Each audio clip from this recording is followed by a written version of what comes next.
Bonjour à tous. Bonjour. Nous vous souhaitons la bienvenue à ce webinaire consacré à la prévention des risques liés aux opérations de chargement et déchargement dans la cour. Nous vous proposons cette thématique en réponse à un sondage qui a été organisé à l'issue de 3 webinaires que nous avons déjà présentés courant avril. Et d'ailleurs, j'en profite pour vous informer que ces webinaires, les 3 du mois d'avril et celui-ci sont et seront disponibles sur la chaîne YouTube de la CARSAT, dont vous trouverez le lien en fin de présentation.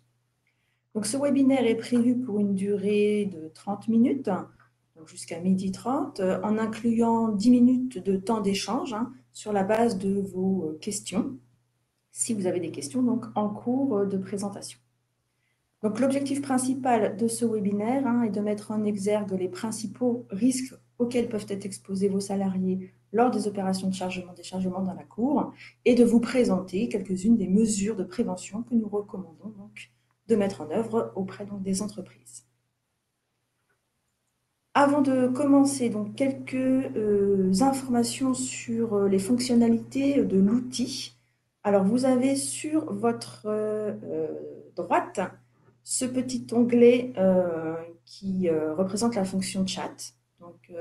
Si vous avez des questions, vous pouvez les écrire en déclinant, en appuyant sur cette icône. Et puis, le deuxième icône qui vous sera utile plutôt en fin de webinaire, puisqu'on vous proposera ici un petit sondage, ne vous inquiétez pas, 2 questions, juste quelques secondes pour répondre à 2 questions pour nous permettre de pouvoir développer d'autres thématiques en fonction de vos besoins.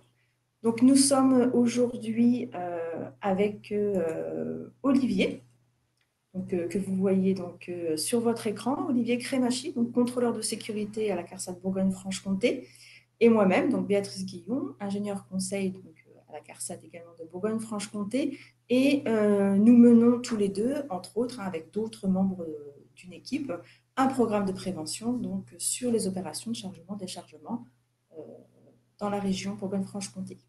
Nous avons également avec nous Anne Gestin en tant que régisseuse pour tous les éléments techniques et permettre que ce webinaire soit efficace.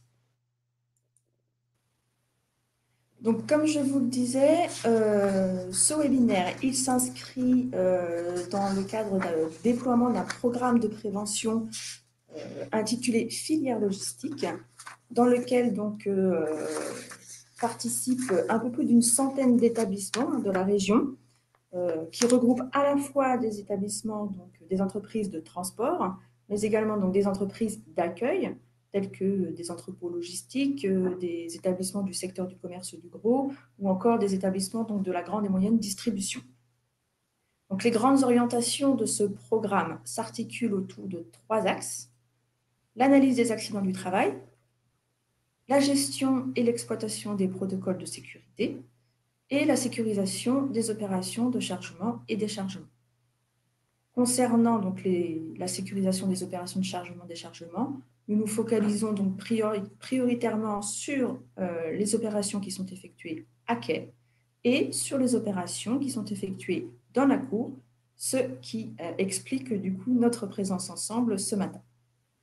Donc, sur la base de nos retours d'expérience au travers de nos interventions en entreprise et sur la base de l'expertise du réseau de l'assurance maladie risque professionnel, nous nous appuyons sur les principaux risques que nous rencontrons en entreprise pour demander la mise en œuvre de mesures de prévention, toujours dans l'objectif de prévenir les risques rencontrés et d'améliorer les conditions de travail des salariés. Donc, concernant les principaux risques auxquels peuvent être exposés vos salariés lors des opérations de chargement et déchargement dans la cour, donc là, vous en avez trois grandes familles de risques. Nous avons le risque de heurts et d'écrasement de piétons de par la coactivité et la présence des véhicules et des engins de manutention qui circulent dans la zone où a lieu donc l'opération de chargement-déchargement, mais ça peut être également un risque de heurt ou d'écrasement, tout simplement par la charge qui est manipulée lors de ces opérations. Dernièrement, malheureusement, il y a eu d'ailleurs un accident de travail mortel dans une entreprise de la région lors d'une opération de déchargement dans une cour. Donc l'enquête est en cours, mais les premiers éléments indiquent que le cariste est descendu de son engin et il se trouvait derrière le camion qui a reculé et malheureusement donc, il s'est retrouvé écrasé entre le chariot et le véhicule. D'où l'intérêt de travailler et de développer donc, la prévention sur ces opérations de chargement-déchargement également dans la cour. D'autres risques existent. On vous a cité ici les risques de chute, chute de plein pied et chute de hauteur. Donc, lorsqu'on parle de risques de chute de plein pied, elles sont généralement le plus souvent causées soit par des sols détériorés ou des zones d'évolution peu, voire pas éclairées, des zones encombrées. Donc, différentes causes peuvent rentrer en ligne de compte. Et concernant les chutes de hauteur, c'est essentiellement souvent lié au type d'équipement et de véhicule et d'engin de manutention qui est utilisé pour effectuer ces opérations de chargement et de déchargement. Et on peut citer par exemple les chutes de haillons élévateurs. Par exemple, là, on voit l'utilisation d'un haillon élévateur sur une des photos. Donc, ça peut être la chute d'un haillon, ça peut être la chute du plancher de la remorque, d'une échelle. Enfin, voilà, différents types de chutes de hauteur peuvent être rencontrés lors de ces opérations. Donc, sur la base du constat de ces principaux risques, nous recommandons aux entreprises de mettre en œuvre un certain nombre de mesures de prévention. Ces mesures de prévention, elles doivent être orientées sur 3 axes, 3 domaines, que sont l'organisation du travail, la technique et l'humain. Donc, sur cette diapositive, vous avez un certain nombre de mesures de prévention qui vous sont listées. Je ne vais pas toutes les détailler puisque Olivier vous présentera juste après cette diapositive-là plusieurs exemples de mesures de prévention concrètes et opérationnelles que vous pouvez mettre en œuvre pour prévenir les risques. Je vais quand même vous parler un petit peu donc, des mesures organisationnelles. Il s'agit ici surtout de travailler sur l'organisation de la circulation dans la cour, puisqu'on est potentiellement en présence de 3 entités. On a évoqué donc, les véhicules, poids lourds, les engins de manutention et les piétons qui circulent donc, sur cette zone. Donc, il s'agit ici d'analyser les différents flux en fonction des situations de travail et de l'organisation donc, mise en place par l'entreprise pour identifier les mesures de prévention à mettre en œuvre.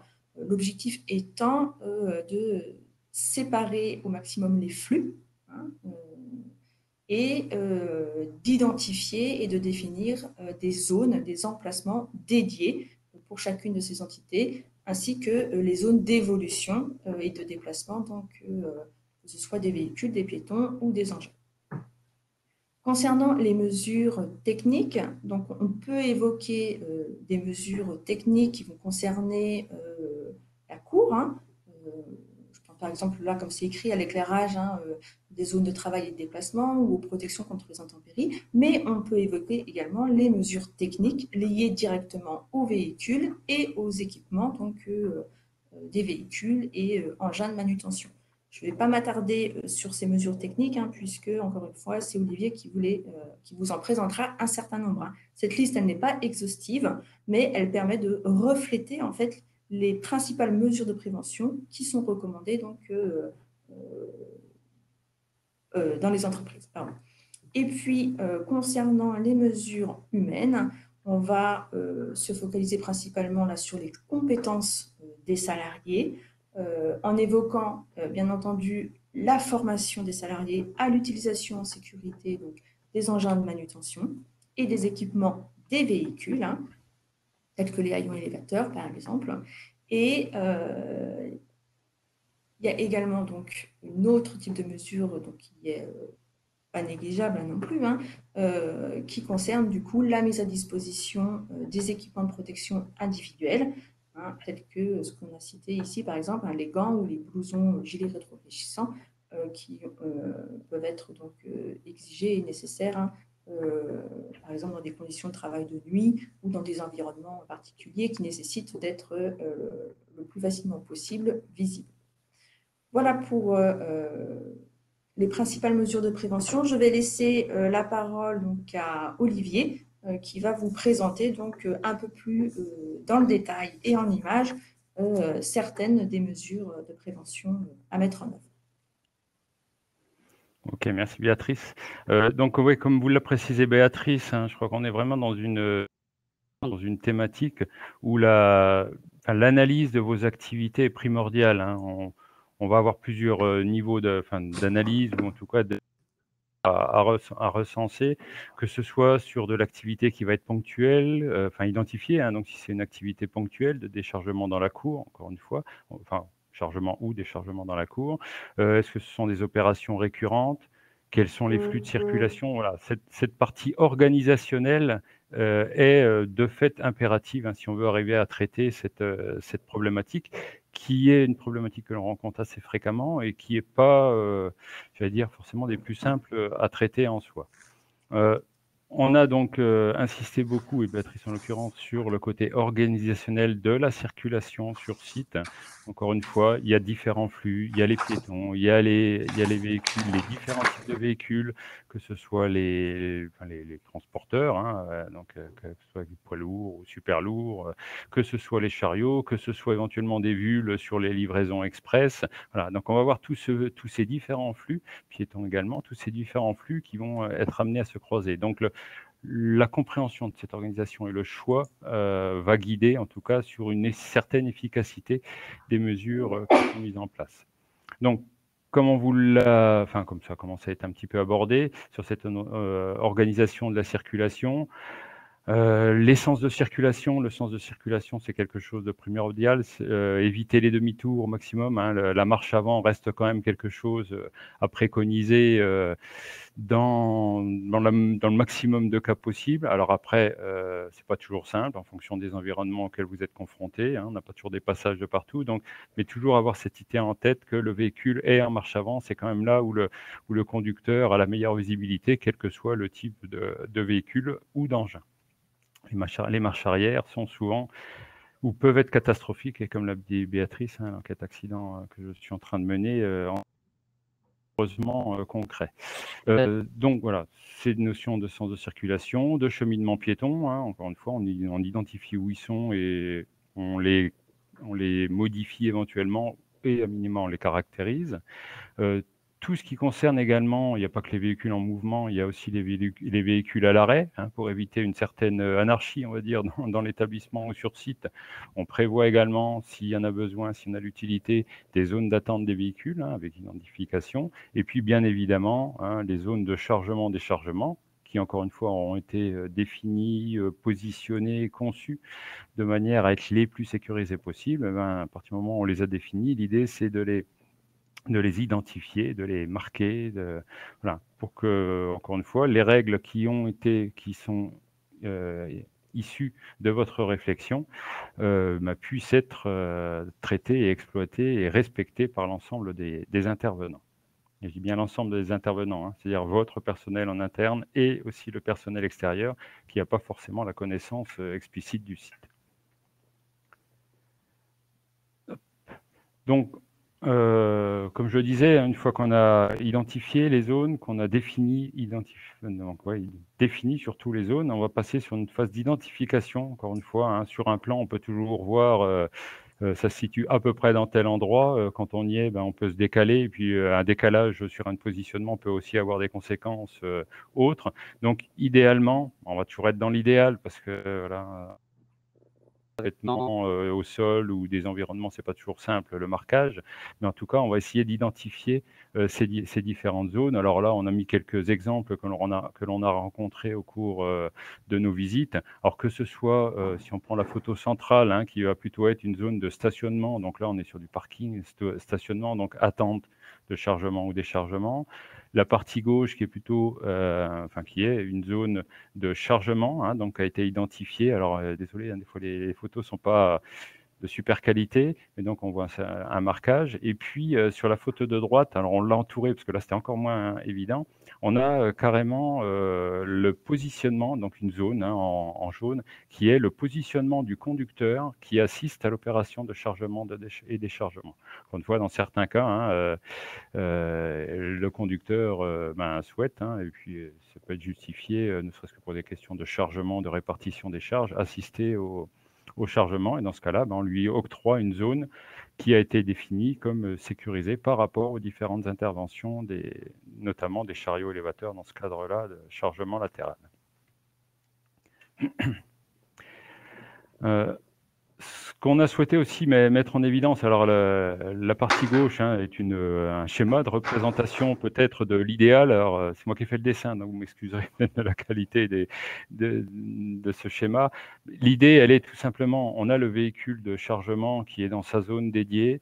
On va retrouver une zone assurée qui va être une zone quelque part, enfin qui va être une zone de déplacement des véhicules en cours de chargement, hein, donc une zone à risque identifiée, et puis on va retrouver une zone de déplacement piéton. Hein, c'est une zone, enfin, on peut tout à fait définir, et vous pouvez tout à fait définir dans votre établissement que le piéton, alors là je l'ai mis volontairement côté gauche, enfin côté droit du véhicule, ce qui n'est pas le plus opportun, hein, puisque le conducteur en général descend côté gauche, mais bon, on peut très bien être dans une configuration où le côté gauche est proscrit pour X raisons, et donc on guide le conducteur, en l'occurrence, à se déplacer dans cette voie piétonne pour accéder à un endroit sécurisé ou au bureau, éventuellement, au bureau de quai pour faire signer les papiers. Voilà. Mais là, on est quelque part sur un schéma, quelques types de ce qu'il faut envisager et réfléchir. Et puis sur la photo de droite, bah, c'est une représentation à peu de choses près, hein, on va dire, de ce schéma-là, où on retrouve bien l'emplacement du véhicule, on retrouve toute une zone interdite hein, aux piétons, aux déplacements, et notamment en cours de chargement. Et puis là, par contre, à l'arrière, bon, on a également du passage piéton, mais on a toute une zone qui, elle, n'est pas assurée et qui est exploitée par l'entreprise pour le déplacement des chariots de manutention.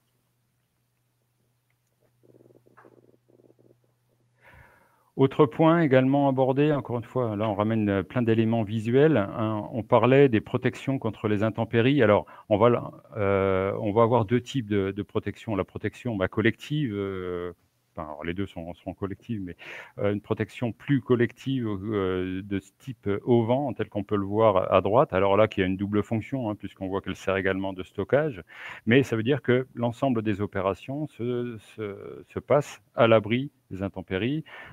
Si pour ces opérations chargement-déchargement, vous êtes dans une région, dans des endroits où il y a de la neige, je dirais décharger un véhicule à l'extérieur avec un chariot élévateur dans de la neige, on se met pas dans les meilleures conditions, en tout cas d'un point de vue sécurité. Voilà. Donc là, c'est un exemple. Hein. Alors, on va être très clair que l'on rencontre quand même assez peu, mais en tout cas, il existe. Et puis l'autre moyen, à minima, et c'est pour ça que je dirais, là, on revient plus sur le côté individuel, puisqu'on est sur un équipement qui va protéger le conducteur. Et puis, pas qu'en période hivernale, hein, je parlais de la neige, mais bon, les quelques canicules qu'on a connues au cours des dernières années, d'avoir un matériel avec une climatisation intégrée, ça peut être quand même agréable pour un cariste qui va sa journée en fonction de ses activités à être à l'extérieur, on va dire en plein cagnard. Hein. Donc ça peut être quand même quelque chose aussi d'intéressant à intégrer dans vos projets, là dans le côté technique des moyens mis à disposition. Autre moyen de protection, alors qui est là plutôt à destination, on va dire, du transporteur. C'est souvent eux qui sont confrontés directement. Ça concerne la protection des haillons élévateurs. Alors, ce sont des choses qui se développent, que l'on voit encore très peu, j'allais dire malheureusement. Ce sont les protections, on les voit ici, des protections latérales de haillons, mais qui sont intégrées au haillon et qui sont solidaires du haillon. C'est-à-dire qu'on ne peut pas utiliser le haillon sans les déployer, puisque ces protections latérales se replient sur la partie centrale, et donc à partir du moment où on veut déplacer la charge, faire passer la charge sur le haillon, on est obligé de les déployer.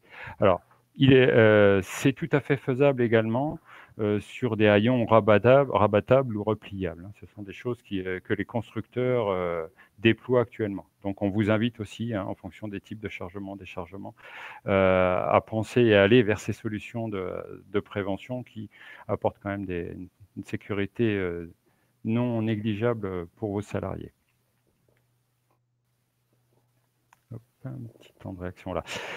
Autre élément, encore une fois, là, on est plutôt sur les notions de risque de chute de hauteur et de manutention aussi pour les conducteurs.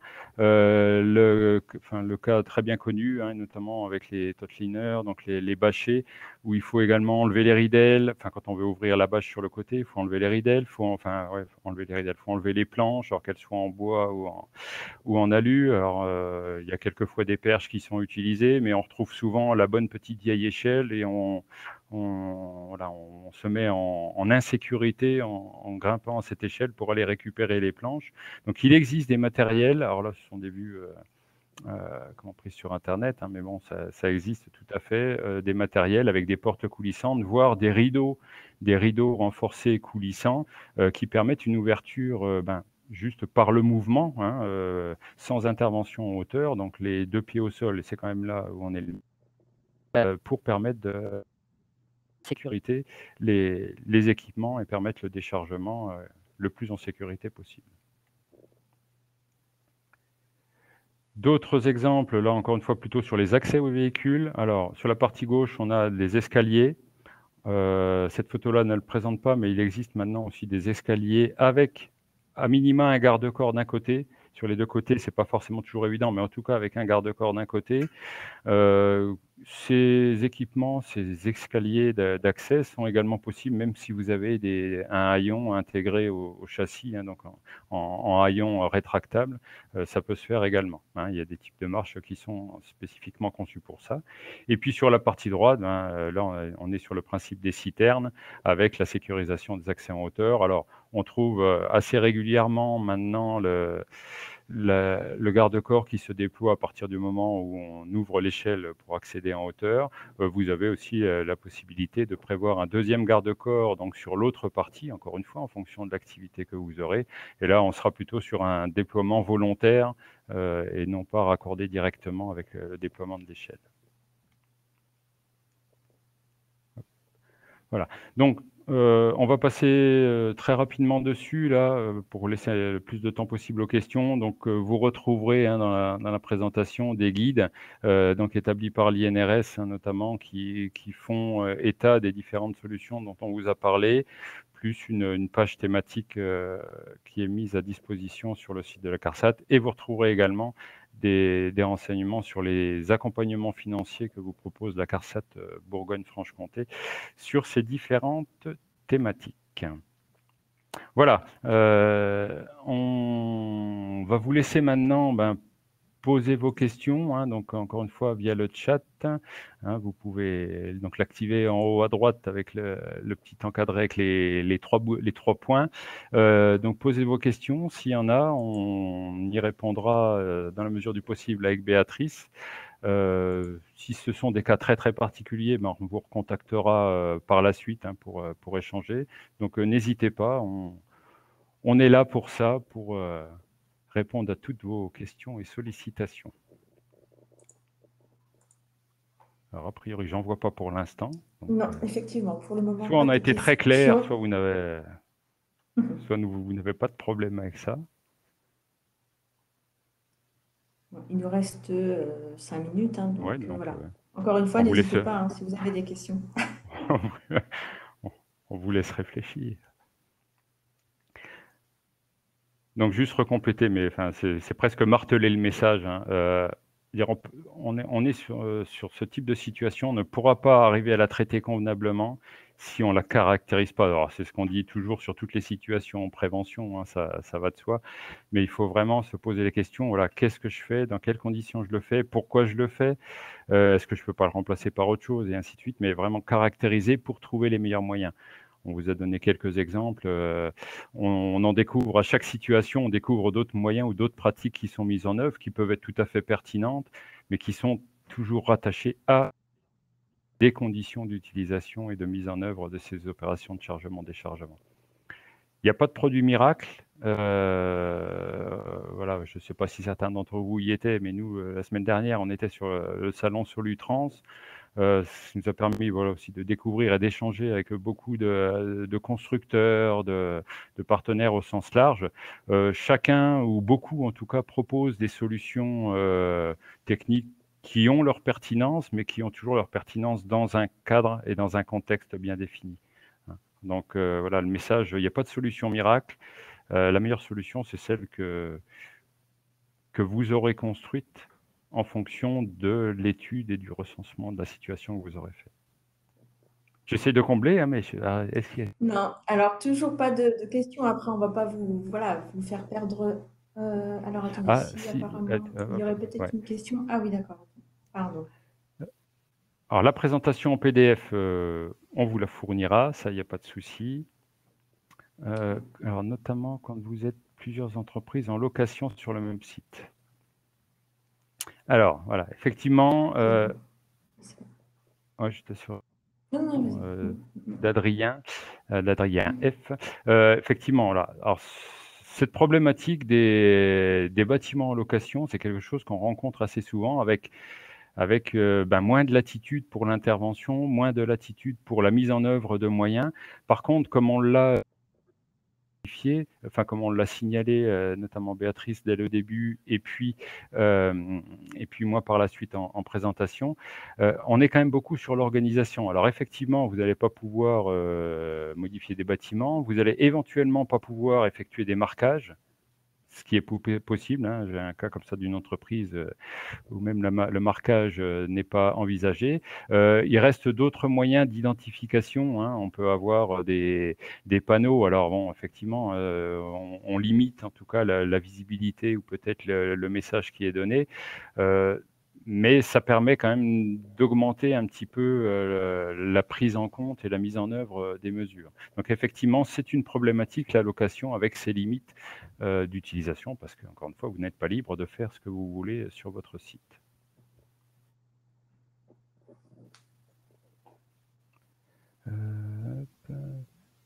Les systèmes de consignation des clés et les systèmes de blocage des roues automatisés, mais c'était très complet. Alors, effectivement, on n'a pas abordé cette problématique, alors qu'on avait beaucoup abordé dans la notion du quai, qui était plutôt, si je pense, ce à quoi vous faites référence, qui est plutôt la notion de départ intempestif du véhicule. Hein, quand on parle de consignation des clés et puis système de blocage des roues, c'est qu'on ne veut pas que le véhicule s'en aille avant qu'on ait fini le chargement, déchargement. Alors, il ne faut pas le banaliser. Je pense que c'est peut-être un peu moins problématique en version chargement, déchargement dans la cour. Maintenant, encore une fois, en fonction des conditions, en fonction des situations, ça peut être tout à fait pertinent d'aller jusque ce type blocage, mais bon, encore une fois, un blocage de roue automatisé sur du chargement, déchargement dans la cour, je veux dire, pourquoi pas? Enfin, j'ai pas forcément l'expérience requise ou je fais pas forcément le lien avec des situations qu'on aurait rencontrées. On rencontre C'est plutôt plus, du calage simple. ouais, hein, on est plus à quai, quoi, hein. Après, mais bon, après, encore une fois, hein, on n'a pas la prétention de tout connaître, et puis ces échanges nous permettent aussi d'enrichir nos connaissances. Et d'ailleurs, sur le système de blocage des roues automatisé, hein, ça fait partie du webinaire qui avait été consacré à la sécurisation des opérations de chargement-déchargement à quai, et que vous retrouvez du coup sur la chaîne YouTube de la CARSAT. Et je compléterai parce que c'est une... Ouais, pardon, excuse-moi. Non, je compléterai parce que c'est une information qu'on a récupérée sur sur Solutrans, enfin qui était à disposition sur Solutrans également, hein, sur des constructeurs qui déploient. Alors, on n'a pas encore approfondi un petit peu la question, mais qui déploient des systèmes annexes, enfin annexes ou connexes au niveau des remorques pour activer un freinage automatique avec un bouton d'action à l'intérieur de la remorque. Bon, encore une fois, hein, ce sont des informations un petit peu brutes. On n'a pas encore pris j'ai pas encore pris le temps d'analyser vraiment plus précisément l'intérêt ou éventuellement les effets que ça pourrait avoir. Et quand je parle d'effets, c'est surtout de se dire, voilà, en faisant ça, on est totalement sécurisé. Vous parlez du côté, si c'est par exemple consignation des clés, c'est pas rare maintenant que certains conducteurs aient le double des clés avec eux, hein, donc voilà. Je vous en donne une, ça ne garantit pas que la deuxième, elle n'est pas à disposition. Encore une fois, hein, donc il ne faut pas dénigrer ce type de solution. Par contre, voilà, ce qu'il faut, c'est faire limite également. Alors, et aussi les lignes de vie pour les chauffeurs lors du rinçage après vidange. Donc là, on est dans une configuration également, je veux dire, qui est aussi assez récurrente. Mais je dis particulière, tout dépend aussi des conditions d'intervention. Idéalement, du rinçage et que le rinçage se passe dans les meilleures conditions, on crée carrément des structures où c'est toute une passerelle, mais intégrée, hein, dans votre entreprise, qui va permettre de sécurité sur le dessus de cette citerne, quelle que soit l'opération qu'il doit y faire. Voilà. Idéalement, c'est ça. Et là, on parle bien de protection collective. Les lignes de vie, on est sur de la protection individuelle, avec toutes les limites que ça représente, parce qu'on ne va pas faire un cours dessus, mais les limites que ça représente, c'est la ligne de vie, j'ai envie de m'accrocher ou j'ai pas envie de m'accrocher. Rien ne m'oblige à m'accrocher sur une ligne de vie. Voilà, c'est dans ce sens-là qu'on parle d'action individuelle. Mais maintenant, encore une fois, dans certaines conditions, ça peut être tout à fait pertinent parce qu'il n'y a pas d'autres moyens, en tout cas faciles à mettre en œuvre, et que j'allais dire, c'est mieux que rien, hein, encore une fois. Alors, on est sur des cas particuliers, hein, c'est difficile de donner des réponses très précises. Peut-être une dernière question dans le cadre de livraison sur des chantiers où il n'y a ni marquage ni protocole de sécurité, que doit-on faire? Donc, j'imagine que Laura, vous faites partie d'une entreprise de transport. Et alors effectivement, le protocole de sécurité, c'est le document donc, qui régit les opérations de chargement et déchargement et qui doit être établi conjointement entre l'entreprise de transport et l'entreprise d'accueil. Et l'entreprise, du coup, en l'occurrence, responsable du chantier. Après, effectivement, alors nous, ce qu'on recommande, c'est que à minima, il y ait un échange d'informations entre l'entreprise de transport et l'entreprise d'accueil. Donc l'entreprise avec laquelle vous avez négocié du coup votre contrat. Et après, ça charge aussi à vous. J'ai envie de dire. Enfin, moi, j'étais en l'occurrence en présence d'une entreprise, dans une entreprise la dernière fois, où effectivement, donc, il reçoit un coup de fil d'un potentiel client pour assurer une opération de déchargement, enfin chargement et déchargement du coup sur un chantier. Il semblait que pas grand-chose n'était prévu, en tout cas pas de protocole de sécurité, rien en termes de conditions de sécurité. Donc pour assurer en sécurité les opérations de livraison, il a décliné l'offre. Alors après voilà, c'est des choses en fait qui sont complexes, effectivement. Il ne faut pas oublier que donc, vous avez la responsabilité hein, des conditions de travail de vos propres salariés. Au niveau du protocole de sécurité, on a également, donc c'est un axe sur lequel on travaille, on a fait un webinaire sur le sujet. On sait que c'est complexe, que la relation commerciale qu'il y a entre l'entreprise de transport et l'entreprise d'accueil vient complexifier également le problème, mais il est de la responsabilité en tant qu'employeur hein, que le protocole de sécurité existe et que le contenu de celui-ci permette d'assurer des opérations de chargement, de déchargement en sécurité. Et puis, concernant les marquages, après, effectivement, les opérations sur chantier, c'est encore un autre environnement que ce qu'il peut y avoir dans la cour, quoi. Et puis juste pour compléter et finir, parce que c'est vrai qu'on déborde pas de trop, un chantier digne de ce nom, hein, on sait qu'on va amener des matières, on sait qu'on va amener des produits, donc il doit y avoir également une zone qui soit dédiée à ces opérations de chargement-déchargement, ne serait-ce que pour les enchaînements en fonction des types de chantiers, hein, mais s'il y a des grues qui doivent être amenées à décharger, faut éviter d'aller se mettre n'importe où. Donc voilà, tout doit être anticipé au niveau du chantier, hein, par les utilisateurs, voilà, les gestionnaires, on va dire, du chantier pour anticiper aussi ces problématiques. Maintenant, voilà, hein, on est dans des grandes théories, on sait que dans la pratique, on est encore loin de cette vérité. Je vous propose du coup de clôturer ici donc, le temps des échanges, hein, pour le moment, de toute façon, il n'y a plus d'autres questions. Encore une fois, vous avez nos coordonnées et donc vous aurez tout loisir de, voilà, de pouvoir nous recontacter au besoin. On va passer au sondage. Donc, je vous invite à cliquer donc sur le petit icône, hein, qui se trouve donc sur votre droite, après la En dessous fonction, du chat. après le chat. Voilà. Donc, deux questions. La première concerne donc votre intérêt sur un prochain webinaire qui traiterait des outils de remontée d'informations de situations à risque repérées par vos salariés. Donc tout simplement, oui, vous êtes intéressé ou non, c'est un sujet qui n'a pas d'intérêt pour vous. Et deuxième question, donc, est-ce que les informations donc, qu'on vous a transmises au cours de cette présentation vous permettent d'envisager des pistes d'amélioration dans votre entreprise? Voilà, on vous remercie de prendre quelques secondes pour répondre à ces deux questions, s'il vous plaît. Ce qui permettra de clôturer donc, ce webinaire. Et encore une fois, hein, donc ce webinaire-là est le quatrième d'une série, hein, dans le cadre de ce programme de prévention sur les opérations de chargement-déchargement.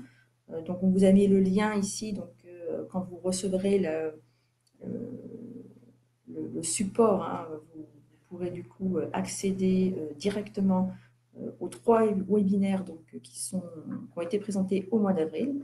Donc, traitant des thématiques, hein, protocole de sécurité, sécurisation des quais et analyse d'accidents du travail.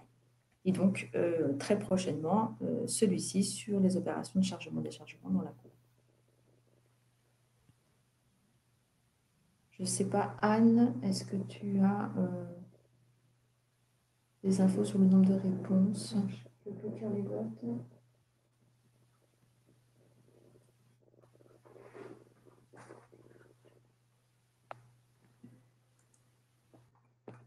Très bien. Donc, alors, effectivement, donc, 100% des répondants donc, sont intéressés. Non. Voilà. Pardon. Déclare avoir eu des informations intéressantes et qui leur permettent d'envisager des pistes d'amélioration. Pardon, excusez-moi, j'ai bugué. Et 94% des répondants sont intéressés donc, pour suivre un webinaire donc, sur les outils de remontée d'informations des situations à risque. Donc, sachez dès à présent que sur 2022, on vous proposera ce type de webinaire. Voilà, on vous remercie pour votre attention et votre participation au travers des questions. Et on va vous souhaiter donc un bon appétit puisque c'est le moment. Merci à tous et puis à 2022 Merci. donc. Merci à 2022. Au revoir.